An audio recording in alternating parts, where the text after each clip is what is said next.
அருளானந்த சுவாமி அவர்களே, உங்களுடைய வருகையால் இந்த நாடு மட்டுமல்ல, இந்த அரண்மனையே மிகவும் பெருமைப்படுகிறது. உணவு அருந்தி கொண்டிருக்கும் போதே பல விஷயங்களை பற்றி அலசி ஆராய்ந்தோம். அதை நான் மட்டுமல்ல, என் அமைச்சரவையிலே இருக்கப்பட்டவர்கள் அத்தனை பேருமே, பணியாளர்கள் அத்தனை பேருமே, அங்கே இருக்கப்பட்ட குடிமக்கள் ஒரு சிலர் கூட தங்களுடைய பேச்சை அற்புதமாக கவனித்தார்கள். இப்படிப்பட்ட அபரிமிதமான ஒரு பேச்சை எப்போது கேட்போம், எப்போது காண்போம், எப்போது பார்ப்போம் என்று ஒவ்வொருவரும் ஆசைப்படக்கூடிய அளவுக்கு இருக்கப்பட்டது. என்னையே ஈர்த்துவிட்டது உங்களுடைய நாவன்மை. ஆகையினாலே அந்த நாவன்மையில் மிகவும் சிறப்பாக இருக்க வேண்டும் என்ற ஒரு காரணத்தினால் பல விஷயங்களை தெரிந்து கொள்ள ஆசைப்படுகிறேன். கற்றது கைமண் அளவுக்கு அல்லாதது உலகளவு என்று சொல்லி வைத்திருக்கிறேன். இப்போதுதான் இனியும் கற்க வேண்டிய காலகட்டம் இந்த ராமநாதபுரம் சமஸ்தானத்திற்கு சேதுபதிக்கு வந்திருக்கிறது. பிள்ளைவர்கள் செய்யட்டும், தடியத்தவன் ஏதோ சிறுபிள்ளைத்தனமாக சென்று விட்டார்கள், அது அவர்களை மன்னித்து விட வேண்டும் என்று அன்போடு பிரியத்தோடு கேட்டுக்கொள்கிறேன். அதற்கு முன்பாக பணி நிமித்தம் காரணமாக சில விஷயங்களை தெரிந்து கொள்ள சூழ்நிலை சரியில்லாமல் இருந்திருக்கிறது எனக்கு.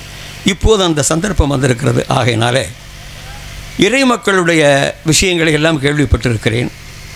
இப்படி படுகிற போது 10 கட்டளைகள் என்ற ஒரு விஷயத்தை பற்றி கேள்விப்பட்டிருக்கிறேன். அந்த 10 கட்டளைகள் என்னவென்று தெரிந்து கொள்ள ஆசைப்படுகிறேன். அந்த 10 கட்டளைகளையும் அவசியம் எனக்கு நீங்கள் சொல்லித்தான் தீர வேண்டும். நீங்கள் சொல்லிக் கொடுக்கின்ற போது இங்கே இருக்கின்ற இறைமக்களெல்லாம் அந்த 10 கட்டளையினுடைய அனுபவத்தை தெரிந்து அதன்படி நீங்கள் ஒவ்வொருவரும் நடக்க வேண்டும் என்று ஆசைப்படுகிறேன். அந்த 10 கட்டளைகளை பற்றி விவரமாக. சேதுபதி மாமன்னரே, நான் மிக்க மகிழ்ச்சி அடைகின்றேன். என்னை வரவேற்ற விதங்கள், இப்பொழுது எனது மன்னனுடைய அந்த 10 கட்டளையுடைய விளக்கத்தை இம்மாபெரும் அரசபையில் கூறச் சொன்னமைக்கு மீண்டும் மீண்டும் நான் தங்களுக்கு நன்றி சொல்ல கடமைப்பட்டிருக்கின்றேன். ஆதியிலே இறைமைந்தன் இயேசு இன்பவனத் தோட்டத்தை படைத்தார். அதில் நல்லது தீதன் அறியக்கூடிய மரம் செடி கொடிகளை எல்லாம் படைத்தார். அவைகளை பராமரித்து வாழ்வதற்காகவே ஆதியிலே ஆதாம் ஏவாளை படைத்தார். அவர்கள்தான் ஆதி தாய், ஆதி தந்தை. இவர்கள் இருவருக்கும் ஒரு கட்டளையிட்டார். நீங்கள் இங்கு இருக்கும் மரத்தின் கனியை அனைத்தையும் புசிக்கலாம், ஆனால் ஒதுக்குப்புறமா நிற்கக்கூடிய அந்த மரத்தின் கனியை மட்டும் நீங்கள் புசிக்காது என ஒரு கட்டளையிட்டார். சாசானது அவர்களை ஏமாற்ற நினைத்தது. சாசானது ஏவாளிடம், இந்த மரத்தின் கனியை புசித்தால் நீங்கள் கடவுளைப் போல் வாழ்வீர்கள் என்று பொய் சொன்னது. பெண்ணானவள் முதலில் ஆசைப்பட்டால் அந்த கனியை புசித்தாள். மிஞ்சிய கனியை தனது துணவருக்கும் கொடுத்து விட்டார். இவ்வாறு கடவுளைய கட்டளையை இவர்கள் இருவரும் மீறியதால் சிங்கார வனத்திலிருந்து விரட்டியடிக்கப்பட்டார்கள். நெற்றி வியர்வை நிலத்தில் விழுந்து குழந்தைகளை பெற்று வளர்த்து வந்தார்கள். காலங்கள் செல்ல செல்ல ஆதியிலே தன்னை படைத்த கடவுளை மறந்து இயற்கைகளை தெய்வங்களாக வைத்து வணங்க எண்ணினார்கள். ஆண்டவன் மனித குலத்தை எதற்காக படைத்தோமோ அவர்கள் அந்த நெறியில் இருந்து விலகிச் செல்கிறார்களே என்பதற்காக மோயிசன் வழியாக சீனாயின் மலையில் இருந்து இறைமைந்தன் இயேசு முதலில் 10 கட்டளையை வகுத்தார். முதல் கட்டளை, உமக்கு கர்த்தாவான சர்வேஸ்வரன் நானே, நம்மை தவிர வேற சர்வேஸ்வரன் இல்லாமல் போவதாக என்றார். சேதியினை கேட்பினும் புதிதான அன்பு, ஜெபத்தினிலே மாடு என்றும் கன்று என்றும் வீதியிலே பல கோடி கற்களை நட்டு நாம் விழுந்தோடி இறைவனாம் வணங்குகின்றோம். சோதியான சர்வேஸ்வரன் நானே என்று சுதந்திரலாம் பூமியிலே வேற இல்லை, ஆகையான வார்த்தையான ஒளியின் வாக்கு அப்படியே ஏற்றிடுவாய் மண்டாடினார். தன்னை படைத்த கடவுளை மறந்து இயற்கைகளை தெய்வங்களாக வைத்து வணங்குகின்ற மானிடரே, நீர், நெருப்பு, காற்று, சூரியன் இவைகளெல்லாம் தெய்வங்கள் அல்ல. மாடுகளும் கன்றுகளும் தெய்வங்கள் அல்ல. எல்லாவற்றிற்கு மேலாக ஆண்டவர் ஒருவர் உண்டு என்பதை நீங்கள் அனைவருமே அறியாமல் இருக்கின்ற முதல் கட்டளையிலே சொன்னார். இரண்டாவது கட்டளை, சர்வேஸ்வருடைய திருப்பெயரை வீணாக சொல்லாதிருப்பாய் என்றார். ஆண்டவன் பெயராலே நமக்குள்ளே சண்டையடித்து கொண்டு ஆலயத்திற்குள்ளே சென்று நீங்கள் யாவரும் பொய் சத்தியம் செய்யாதீர்கள் என்பதற்கு பொருள்.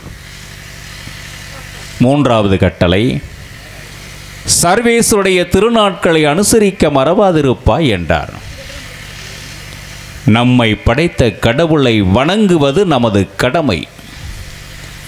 ஆகவே ஆண்டவருடைய படைப்புகளை எண்ணி ஆண்டுக்கு ஒரு முறையாவது இம்மாதிரியாக விழா எடுத்து நீங்கள் அனைவரும் கிராமத்திலே ஒற்றுமையோடு இருக்க வேண்டும் என்று அந்த மூன்றாவது கட்டளையிலே கூறியிருக்கின்றார்.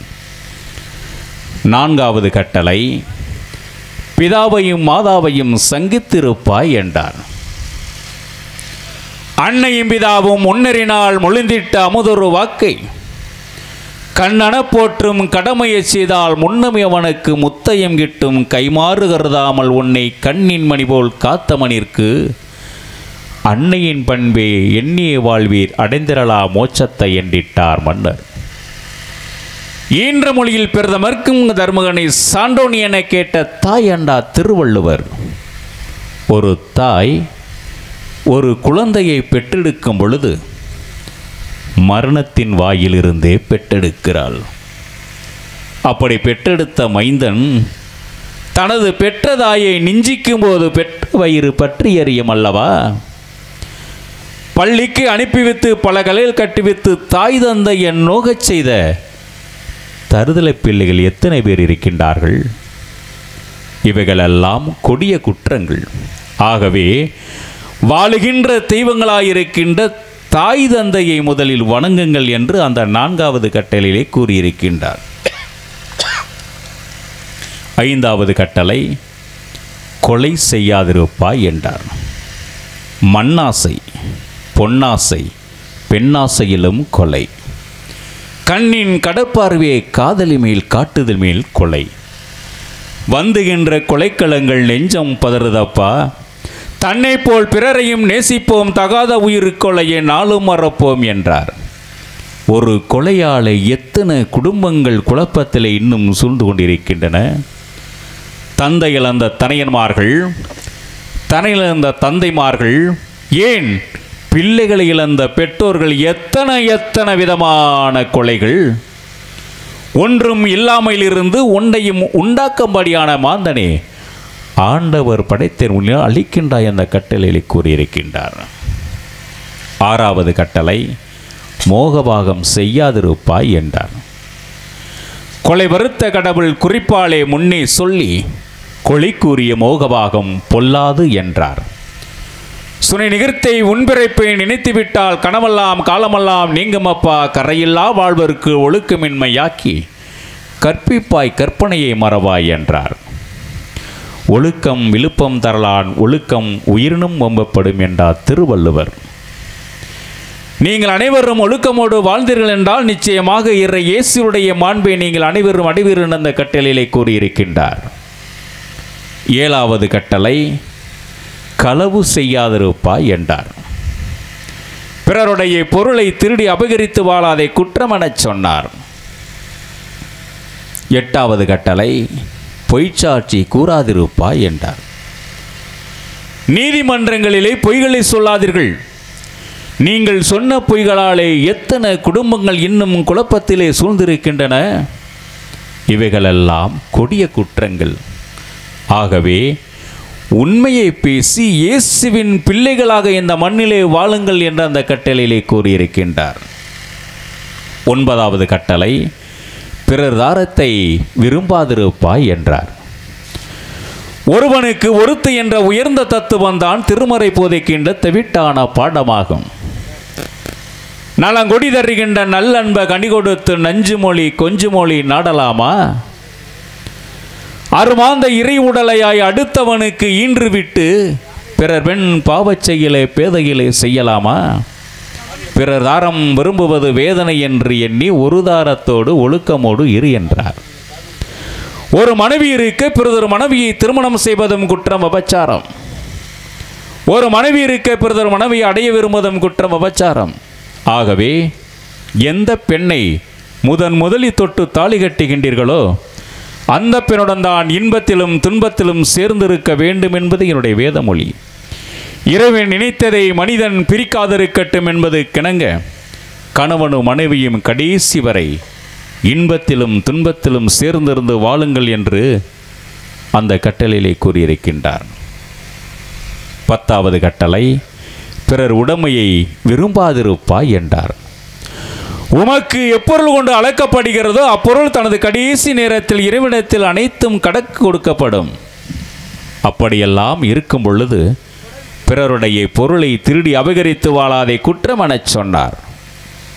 இந்த 10 கட்டளை தந்த இறைவன் அதை 2 பெரும் பிரிவுகளாக பிரித்து முதல் 3 கட்டளை மனிதர்கள் நாம் அனைவரும் இறைவனை நினைக்க வேண்டும் என்றும், பிற 7 கட்டளை தன்னை போல் பிறரையும் நேசிக்க வேண்டும் என்ற தத்துவத்தை சொன்னார். தித்திக்கும் தேமதர கற்பனைகள் 10 தெருவல்லா முணங்குவன தந்திட்டார் அன்று. அப்படி அந்த 10 கட்டில் வழியில் நீங்கள் அனைவரும் நடப்பீர்கள் என்றால் நிச்சயமாக இறை இயேசுடைய மாண்பை நீங்கள் அனைவரும் அடைவீர்கள் என்பது பொருள். இயேசுவின் போதனைகள் இன்னும் ஏராளமாக இருக்கின்றது. காலமின்மையின் காரணமாக மீதியுள்ள வேதமொழிகளை தாங்கள் அரண்மனைகளை கேட்கும் பொழுது நான் கூறுவதற்கு தயாராக இருக்கின்றேன்.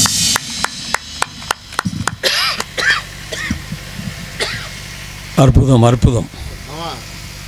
இயேசுவனுடைய நெறிமுறைகளை உலகத்திலே மனித பிறவி எடுத்தவர்கள் இப்படித்தான் வாழ வேண்டும் என்ற ஒரு நெறியோடு இருந்தால் மனிதனுக்கு நல்லது என்ற அற்புதமான ஒரு கவியை இயேசுபிரான் மக்களுக்கு வித்திட்டார். அதை தாங்கள் கூறி நான் கேட்கிற போது மிகவும் பெருமைப்படுகிறேன். எனக்கே சில விஷயங்கள் இப்போது தான் புரிகிறது. இந்த நாளிலே இருந்து நானும் அதை பின்பற்றி நடப்பேன். என்னுடைய ராமநாதபுரம் மக்களுக்கும் அதை பின்பற்றி நடப்பதற்கு ஆணையிடுவேன். எனக்கும் இந்த அரண்மனைக்கும் இந்த நாட்டுக்கும் அற்புதமான நல்ல விஷயங்களை சொன்ன உங்களுக்காக மிகவும் நன்றி கலந்த வணக்கத்தை தெரிவித்துக் கொள்கிறேன். நீங்கள் இயேசுபிரானுடைய ஆசையோடு நீண்ட காலம் இந்த உலகத்திலே இருந்து இந்த மக்களுக்கு இறைப்பணி ஆட்ட வேண்டும் என்று தாழ்மையோடு கேட்டுக்கொள்கிறேன். சேதுபதி மாமன் அவர்களே, மதுரையில் இருக்கும் எனது தலைமை குரு சுரேஷ்டகுரு சாமி அவர்கள் என்னை உடனடியாக மதுரைக்கு வர சொல்லி லிகிதம் கொடுத்திருக்கின்றார்கள். இப்பொழுது எனது சொந்த தாய்நாட்டுக்கு நான் செல்ல இருக்கின்றேன். தாங்கள் அனுமதி கொடுத்தால் செல்வதற்கு தயாராக இருக்கின்றேன். சென்று வாருங்கள். தாய்நாட்டிற்கு செல்வதற்கு தடையேதும் இல்லை. மதுரையில் இருந்து பெரிய குருக்கள் அவர்கள் வர சொல்லி இருந்தால் அவர்களை பார்த்துவிட்டு உங்களுடைய தாய் தந்தையை பார்ப்பதற்காக அந்த நாட்டிற்கு சென்று சகல விஷயங்களையும் தெரிவித்துவிட்டு தாய் தந்தையை பார்த்துவிட்டு எவ்வளவு சீக்கிரம் வர முடியுமோ இந்தியாவிற்கு வாருங்கள். வந்து இந்த தமிழகத்திற்கு தென்பகுதிக்கு வந்து இந்த மக்களுக்கு நல்ல போதனைகளை சொல்ல வேண்டும் என்று தாழ்மையோடு கேட்டுக்கொள்கிறேன். உங்களுடைய வரவை எதிர்பார்க்கின்றேன். அன்பார்ந்த இறை மக்களே, இப்பொழுது நான் எனது சொந்த தாய்நாட்டுக்கு நான் செல்ல இருக்கின்றேன். மீண்டும் இந்த மரபு நாட்டு பகுதிக்கு வருவென்றால் நிச்சயமாக எல்லாமல்ல அந்த இறைமைந்தன் இயேசுவின் நிமித்தம்தான் நான் வருவேன் என்று உங்களிடத்தில் நான் பணிவாக கூறிக்கொள்கின்றேன்.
சோலைகளும் காவிய சாலைகளும் காவிய சாலைகளும் கவிமலர் சோலைகளும் காவிய சாலைகளும் கருத்தில் இணைக்கும் இசை கொடிக்கும் பாமாலைகளும் புவியில் பேரில் வந்தாலும் புலமையின் வீணைகளும்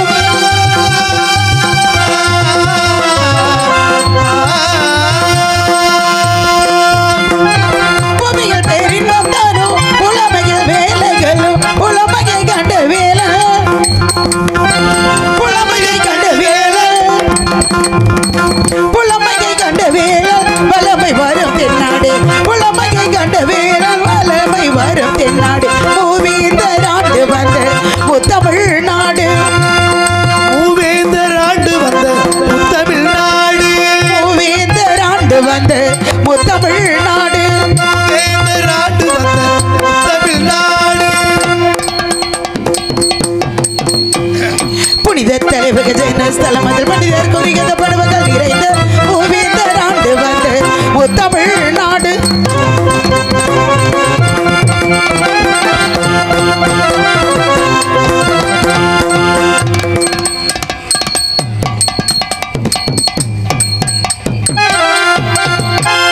புகழாக தக்க பரிவாரம் கெட்டி மகிழ்வான தக்க மணிகூட கிடைத்தடும் மூவேந்தர் ஆண்டு வந்த முத்தமிழ்நாடு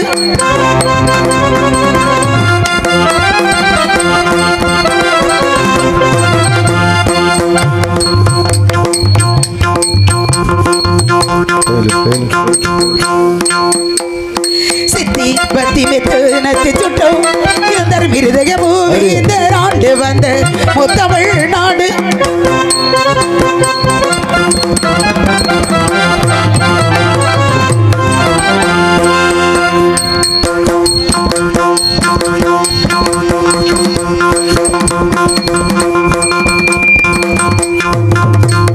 புகழாக தக்க பரிவாரம் கெட்டி மகிழ்வாழ தக்க மனையுடனே நிகழ்கால நித்த துணைதானே கெட்டனே தோறம் தக்க துணையுடனே வருத்தம கட்டிடும் பகுத்த இலக்கிய படைப்பு நிறைந்த வருத்தம கட்டிடும் பகுத்த இலக்கிய படைப்பு நிறைந்த வருத்தம கட்டிடும் பகுத்த இலக்கிய படைப்பு நிறைந்த மூவேந்தர் ஆண்டு வந்த முத்தமிழ்நாடு முழங்கும் காவேரி ஜன்ம விளையும் பொன்மேடு மூவேந்தர் ஆண்டு வந்த முத்தமிழ்நாடு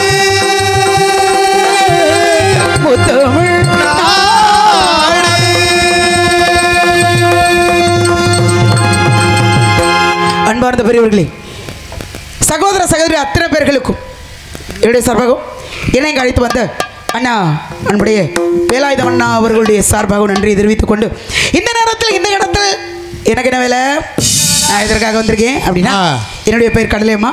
இருந்தாலும் என்னுடைய தாய் மாமனாகப்பட்டவர் ராமநாதபுரம் சமஸ்தானத்தை ஆளுகின்ற ரகுநாத சேதிபதி அவருடைய ஒரே மருமகள் நான், அதாவது மருமகள் அவருடைய சகோதரியின் மகள் அப்படிங்கிற இடத்தினாலே இந்த இடத்துல தனக்கு தன்னுடைய மகள் போல வளர்த்து இப்படி சிறப்பான ஒரு இடத்துல சிறப்பான ஒரு மணமகனுக்கு திருமகளாக என்னை அனுப்பி வச்சிருக்கார். சாரி, என்னுடைய கணவன் பெயர் தெரியுமா? தெரியாதா? இல்லை, பெயரை சொல்லலாமா அப்படிங்கிறது தெரியல. இல்லை, உங்கள் புருஷன் சொல்ல மாட்டீங்கல்ல? ஆமாம், கணவன் பெயரை சொல்லக்கூடாது அப்படிங்கிறதுக்காக தான் தெரியுமா தெரியாதா அப்படிங்கிற கேள்விங்கிற முறையே வரும். என்னுடைய கணவன் பெயர் என்ன தெரியுமா? தடியத்தேவன். தெரியும், தெரியாம புருஷன் பேர் தெரியாமல் அவரோட குடும்பம் படுத்தி இருக்கேன். சரி, தடியத்தேவன் சொல்லக்கூடிய தளபதியாக இருக்கக்கூடிய அவருக்கு என்னை திருமணமாக முடித்து கொடுத்திருக்கிறார். திருமணம் இதெல்லாம் உங்களை கேட்க சொல்ல எத்தனா தாரமாக இருந்தால் காரணம் என்னன்னா 5ஆம் தாரமாக என்னோட சேர்த்து 5 மனைவிகள் அவருக்கு உண்டு. என்னோட சேர்த்து கடைசியாக என்னோடு முடியணும் அப்படிங்கிறதால தான் நான் காத்துக்கிட்டு இருக்கேன். ஆனால் ஒரு சின்ன வருத்தம். என்ன வருத்தம்? இதோ வருகிறேன் என்று சொல்லி அவர் சென்று 10 நாட்கள் ஆகிறது. சரி, இன்று வந்து சேரவில்லை. இதோ என்பதற்கு பொருள் 10 நாள் என்பது இதுவரையில் எனக்கு தெரிந்த பாடல்லை. இருந்தாலும் சீக்கிரம் வருவார் அப்படிங்கிற நம்பிக்கையோடு அவருக்காக காத்து கொண்டிருக்கிறேன் என்று அவருக்கு தெரியும். எத்தனை மனைவிகள் இருந்தாலும் அவர் மீது அன்பும் காதலும் பாசமும் பக்தியும் கொண்டவள் நான் ஒருவளே. ஏதாவது என்னை தேடி கண்டிப்பாக வருவார். அவர் எங்கே இருந்தாலும் என்னுடைய நினைவுகள் மட்டும் அவரை விட்டு நீங்கவே நீங்காது. என்னை நினச்சிக்கிட்டே தான் இருப்பார். நான் கேட்குறேங்க, நீங்கள் பெரிய மனுஷன் இல்லை சொல்லுங்க. இல்லை, எனக்கு என்ன அழகில் குறைவா? அழகுல குறைவா? குறைவு கிடையாது. அந்தஸ்துல குறைவா? குறைவு இல்லை. சிறப்பான ரகுநாத சேதுபதியின் மருமகள். என்கிட்ட என்ன இல்லைன்னு அந்த 4 மனைவிகளை தேடி அவர் போயிருக்காரு. அதுதான் எனக்கு சந்தேகமா இருக்குது. எதற்கெடுத்தாலும் வேலை. உங்களுக்கு நல்லா அழகா இருக்கிய. ஆமா, இதை விடவா வேணும்?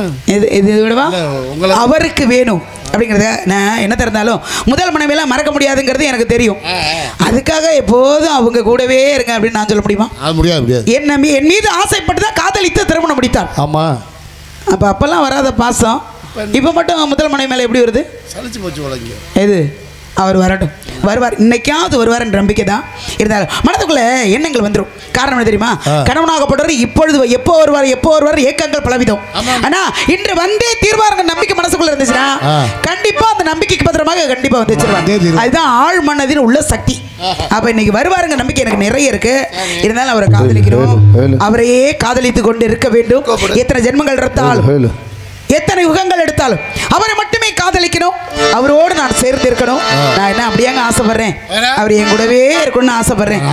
என்னோடு சேர்ந்து 4 மனைவிகள் இருக்காங்க என்னை தவிர, நான் 5வது. அப்ப என் கூட எப்போதும் இருக்கணும்னு ஆசைப்படலையே. மாதத்திற்கு ஒரு 30 நாள் கணக்கு வச்சுக்கோங்களேன். 30 நாள் 25 நாள் மட்டும் 26 நாள் மட்டும் என் கூட அவர் இருந்தாருன்னா அது போதும். மற்ற நாள்கள்லாம் அவங்க கூட இருக்கணுமே. உங்களுக்கு நல்ல மனசு. இது யாருமே புரிஞ்சுக்க மாட்டேங்கிறாங்க. என் கணவராக கூட புரிஞ்சுக்கணுமே. தடியத்தேவன் 26 நாள் 25 நாள் இல்ல 26 நாள் 4 நாளைக்கு என் கூட இருந்தா போதும். அதன் பிறகு அவரு முதல் மனைவி அவங்கள விட்டுற முடியுமா? அவங்களோட இருக்கலாம் அப்படிங்கிற ஆசை மனசுக்குள்ள நிறைய இருக்கு. இருந்தாலும் இன்று வருவார். வந்ததும் நீங்க யாரு என்ன சொன்னாலும் சரி அவரோட நான் பேசுறதாவே இல்ல. பாவம் பேசுங்க. ரொம்ப நாள் சென்று வர்றாரு. அதுக்கு பாசம் இருக்காதா? அப்ப புருஷன் என்ன வேணாலும் பண்ணுவாங்க, நாங்க அவங்கள்ட்ட பேசிக்கிட்டே இருக்கணும். அதுதான் இடம் கொடுத்து போகுது. கொஞ்ச நேரம் பேசாத மாதிரி இருப்போம். அவர் என்னதான் செய்யறாருங்கிறத பார்ப்போம். நடிப்பு தான். அதனால பாருங்க மனசுக்குள்ள அவர் மீது ஆசை நிறைய இருக்கு, பக்தி நிறைய இருக்கு.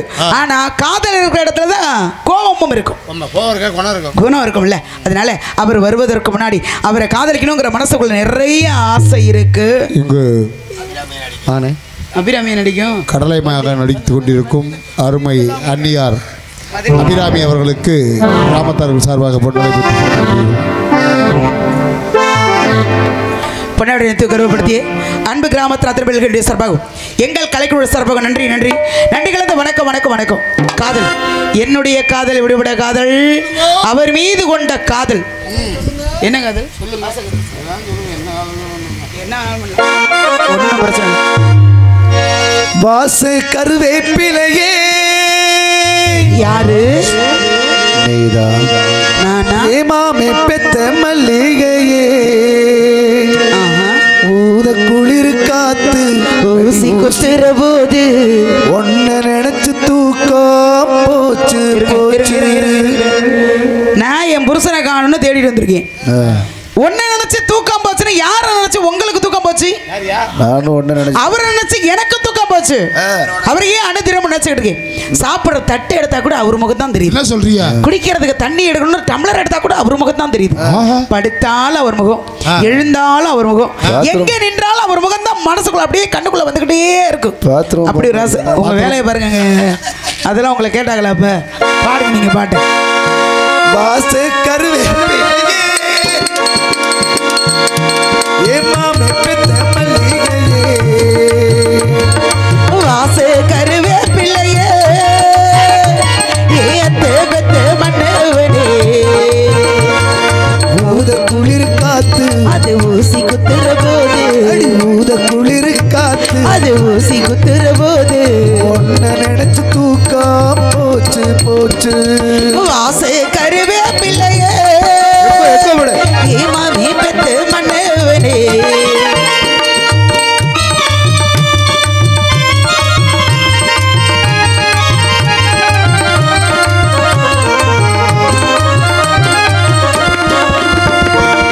நிலவு சேல கட்டி நடக்கிற பெண்ணா உலக அதிசயத்தில் இப்படி ஒண்ணா நடந்தா தெல் மதுரை பாண்டிய போ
காதல். ஆமா நான் காதலிச்சு என்ன பிரயோஜனம்?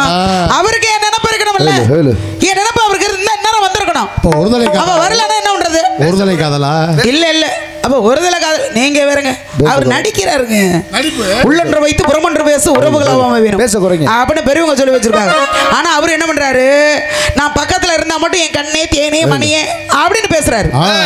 என்னை விட்டு அந்த பக்கம் போனாருன்னா அப்படியே என்ன மறந்துட்டு அப்படியே போயிடுறாரு. இது ஏன் அந்த நடிப்பு? மறந்துடுறாரு உங்களை. மறந்ததால் தானே 10 நாள் வராம இருக்காரு. ஞாபகம் இருந்தா என்ன வந்துருக்கணுமா இல்லையா? ஒரு நாள் விட்டே இருக்க முடியுமா? எவ்வளவு அழகா இருக்கியோ பாக்கும். இன்னொருத்த முன்னாடியே வர்ணிக்க கூடாது, கொன்றுவேன். எவ்வளவு அழகா இருக்கிய 10 நாள் போயிருக்காரு. 10 நாள் இருக்காரு. எப்படிங்க விட்டு இருக்க மனசு வருது உங்களுக்குலாம்? எப்படி இருக்கு? வந்திருக்கணுமா இல்லையா? வந்திருக்கணும் இல்லையா? எங்க சுத்தினாலும் ரங்கனை சேவிக்கணும் சொல்லுவாங்க. அப்ப எங்க சுத்தினாலும் பொண்டாட்டி நான் இருக்கேங்கிற நினைப்பு அவருக்கு இருக்கணுமா இல்லையா? இருக்கணும். அப்படியே அவருக்கு இல்ல நட்டிப்பு. கம்பெனி கொடுக்கணும்ல நல்லா. யாருக்கு என்ன கம்பெனியா? என்னது உங்க பொண்டாட்டி உங்களுக்கு கம்பெனி கொடுக்குறாங்க? அங்கேயே ஓடுனா வேலை நிமித்தங்க. அவர் என்ன பண்ணுவார், என்னையும் பார்க்கணும். எங்கள் மாமா 1008 வேலையை கொடுக்குறாரு, அந்த வேலையும் பார்க்கணும். நான் முக்கியமா வேலை முக்கியமா? நான் வேலையை பார்த்தா என்ன கல்யாணம் பண்ணி கொடுத்துருக்காங்க. அப்போ வேலையை முக்கியம். என்ன வேலை? ஐயே என் புருஷன் வரட்டும், வந்ததும் உங்க எல்லாரையும் சொல்லி இதுக்கெல்லாம் காரணம் நீதாயா அப்படின்னு சொல்லணும். ஆள் மட்டும் வளர்ந்தா பத்துமா? எல்லாருக்கும் முன்னாடி ஆள் மட்டும் தென்னை மரத்தில் பாதி இருக்காரு, பார்த்துக்கிட்டே இருக்கலாம். அப்படி ஒரு அழகு. உனக்கு என்னையா பிரச்சனை? ஊரம் விட்டு நெய்யம் பொண்டாட்டி கையில் இன்னொருத்தவங்க பொண்டாட்டி நீங்கள் வர்ணிக்கிறீங்க. பேசாமல் வாசிக்கணும். இருக்கிற கிடப்பில் என் புருஷன் வரலைங்கிறத இருக்கு போய் எல்லாத்தையும் அள்ளி போட்டு நோக்கி விடுவேன். ஐயோ வேணாம் வேணாம் வேணாம். அப்படி பேசாமல் வாயை மூடிட்டு உட்காந்துருக்கு. கேட்ட கேள்விக்கு மட்டும்தான் பதில் சொல்லணும். சரியா? புரிஞ்சுட்டு போய் கேட்க வேண்டியானே. அதுதான் வரலையே. வந்திருந்தா தான் அவர்கிட்ட கேட்டிருப்பேனே. அப்புறம் எங்கள்கிட்ட கேட்குறிய? அவர் நீங்கள் எதுக்கு தான் இருக்கீங்க? தெண்டத்துக்கு வந்திருக்கியே. உங்களை யாரையா வர சொன்னது இங்கே முன்னாடி? உங்களை யார் வர சொன்னது? உங்களை யார் கூப்பிட்டு வந்தது? பேர் சொன்னதுங்க. கிளம்புக்கு முன்னாடி எல்லாத்தையும் எடுத்துட்டு கிளம்புக்கு முன்னாடி புரிஞ்ச வரலன்னா பாரு நம்ம மேலே கோவப்படுது. அப்புறம் அப்ப எடுத்துட்டு கிளம்புங்கிற உங்களை யார் வர சொன்னதுங்க? என் புருஷன் இடத்துல உங்களை யார் வர சொன்னது? ஏங்க கிளம்புனாதான் கிளம்பிடுவோம்ல. வாய்ப்பு இல்லை ராஜா. சரி இடத்துல போது விடுங்க. என்னதான் புருஷன் ஆளை பார்க்கும்போது எப்படி கொஞ்சம் வரணும் பாருங்களேன். உனக்காக நான் உயிரையும் கொடுக்குறேன் பாரு.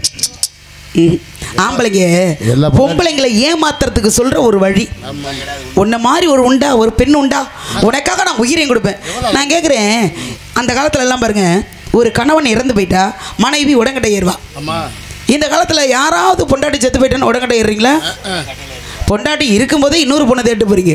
அதுவும் பொண்டாட்டி செத்து போயிட்டேன்னா 3 நாள் இன்னொரு பொண்ணை கல்யாணம் பண்ணி எடுத்து வீட்டில் வச்சுக்கிறீங்க. கேட்டாக்கா எனக்கா பண்ணிக்கிறேன், பிள்ளைய பட்டினி கிடக்குமே, அதுக்காக பண்ணுற ஒரு சாக்கு வேற உங்களுக்கு. நொண்டி குதிரைக்கு சறுக்குனது சாக்குன்னு. பொம்பளையில அப்படி தானே பண்ணுறாங்க. பொம்பளை யார் இருங்க, பெண்ணாகப்பட்டவளை குறை சொல்லக்கூடாது, புரியுதா? பெண்ணாகப்பட்டவ கணவன் இல்லைனாலும் பிள்ளைகளுக்காக வாழ்வா பெண்ணு. நீங்கள் எப்படி வாழ்றீங்க? 10 நாள் ஆச்சு, இந்த வரண்டு போன அவரு இன்னும் வர்றாரு, என்ன பண்றது?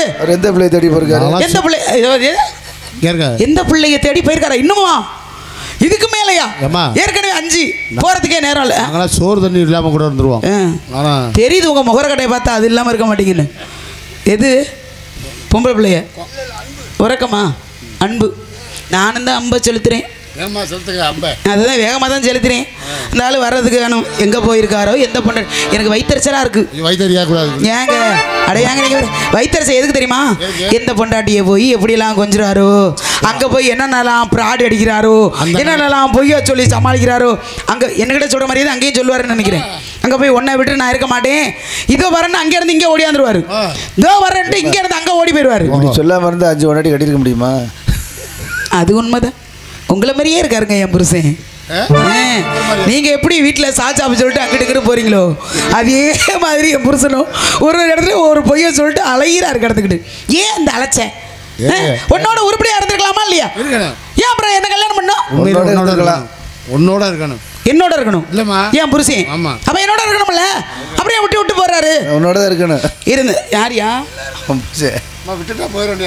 நீங்க எல்லாம் எனக்கு சகோதரன் மாதிரி. பேசாம பொட்டியை மட்டும் வாசிங்க. என் புருஷனை பார்த்தா நீங்களே மயங்கிருவீங்க. நானுமா சகோதரனா? ஆமா நானுமா? ஆமா. இப்ப நடந்து வருவாரு பாருங்க. ஏங்க அப்படி சொல்றீங்க? ஏன் அவருக்கு என்ன சிங்க குட்டிங்க? அவரு சிங்கமா இருக்கிறதால தான் 5 பொண்டாட்டி வச்சு சமாளிக்கிறாரு. உங்களால முடியுமா? ஒண்ணுக்கே எங்க நாக்கு தள்ளும். இந்த லட்சத்தில் 5 பொண்டாட்டி வச்சு குடும்பம் பண்ணுறாருன்னா தவிரங்க என் புருஷன் நான் 1000 பேச்சு பேசுவேன், 1000 திட்டுவேன்.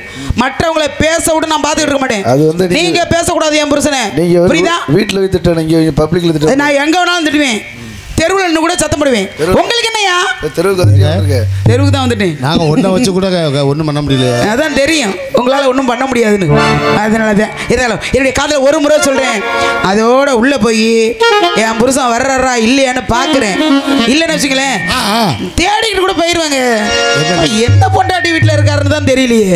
ஏதாவது ஒரு எங்க எந்த 4 வீட்டுக்குமா வீடு விடா தெரிய முடியும்?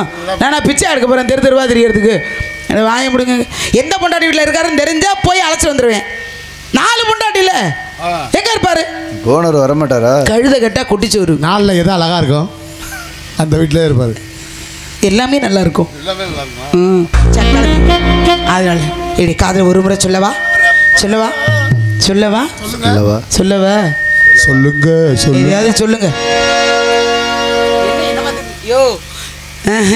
என் புருஷன் நான் தேடி வந்திருக்கேன்னு இவர் ஒரு மார்க்கமா பார்த்துக்கிட்டு இருக்காரு. பொட்டிக்காரு என்ன சிரிச்சு மயக்கி என் மனசு கெடுத்த பொறுக்கி. இருங்க அப்பா பிராடு உன் பிராடுக்கு ஒரு அளவு இல்லையா?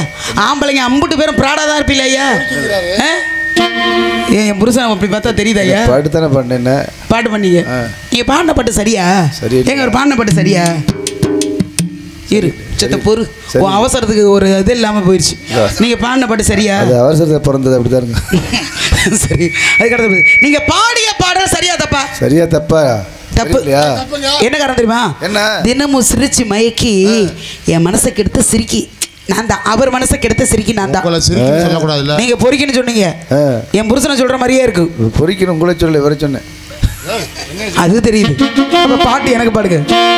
தினமும் சிரிச்சு மயக்கி என் மனசை கெடுத்த சிரிக்கி சரி கனவை தடுத்து நிறுத்தி கணிஞ்சு வெடிச்ச பருத்தி ஏறெடுத்த நீயோ பார்வவல போட்டு மாட்டிக்கிட்டே நானோ அழகு பருவத்தில் கணக்கு முடிந்ததடி. தினமும் சிரிச்சு மயக்கி என் மனசை கெடுத்த சிரிக்கி அவர்தான் கனவை தடுத்து நிறுத்தி அவ கணிஞ்சு வெடிச்ச பருத்தி.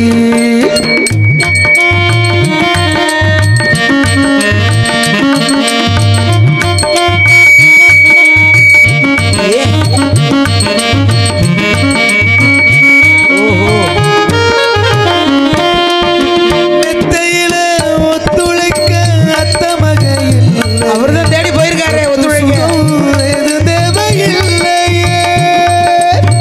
கற்பனைகள் வாழ்ந்து வந்தோம் காய்ச்சல் தீரவில்லையே, கண்டா தீரும் காதல் கொள்ளையே. சிங்க வந்துருச்சு.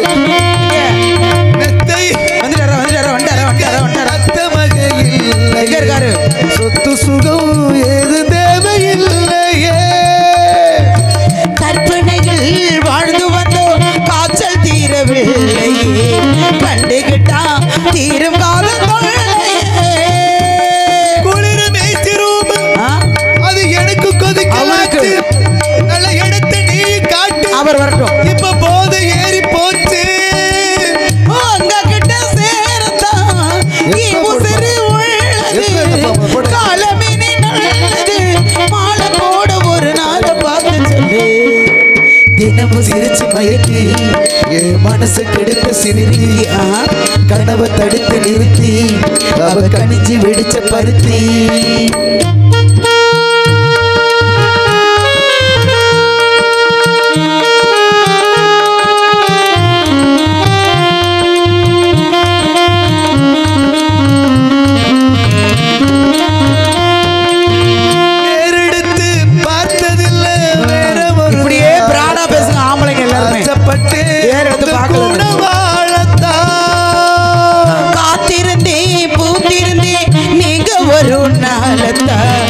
எப்போ வரும் கூறப்பட்ட சேலத்தா மனசை கெடுத்த ராசம் நான் உனக்கு பூத்த ரோசம் தவறு நடந்து போச்சு இப்ப தடையை விலகி போச்சு நல்ல கொடி முல்லை நானும் உந்தன் கிள்ளை சொல்லி தீர்வதில்லை அழகு பருவத்தில் கணக்கு முடிஞ்சதடி. தினமும் சிரிச்சு மயக்கி